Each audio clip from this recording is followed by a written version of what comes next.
मध्य प्रदेश में राज्यसभा चुनाव में हाई वोल्टेज सियासत शुरू हो गई है। बीजेपी की ओर से तीसरे प्रत्याशी के रूप में महेश केवट को मैदान में उतारे जाने के बाद प्रदेश की राजनीति में नए समीकरणों की चर्चा शुरू हो गई है। कांग्रेस उम्मीदवार मीनाक्षी नटराजन के खिलाफ बीजेपी की ओर से महेश केवट पर दांव लगाने से चुनावी गणित को रोचक बना दिया है।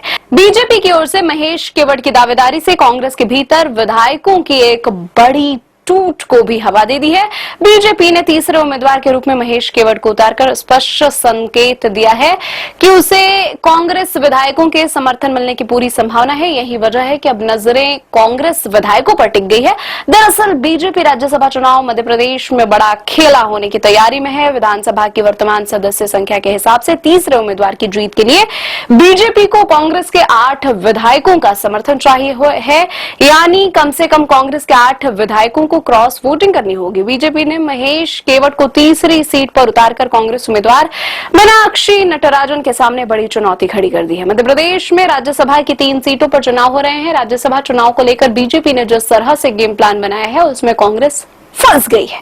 विधानसभा के संख्या बल के मुताबिक राज्यसभा चुनाव में बीजेपी के खाते में 2 सीटें और कांग्रेस के खाते में 1 सीटें जाना तय माना जा रहा है। इसी समीकरण को देखते हुए बीजेपी ने पहले तरुण चुग और रजनीश अग्रवाल को अपना उम्मीदवार बनाया। बीजेपी की ओर से 2 सीटों पर उम्मीदवार घोषित होने के बाद कांग्रेस ने मीनाक्षी नटराजन को अपना उम्मीदवार बनाया है।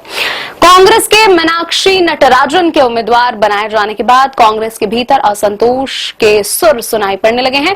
राज्यसभा चुनाव के लिए कांग्रेस की ओर से कमलनाथ, जीतू पटवारी, अरुण यादव, कमलेश्वर पटेल जैसे दावेदारों को नकार कर हाईकमान ने जिस तरह से मीनाक्षी नटराजन पर भरोसा जताया उससे कांग्रेस के खेमे में सन्नाटा छा गया है।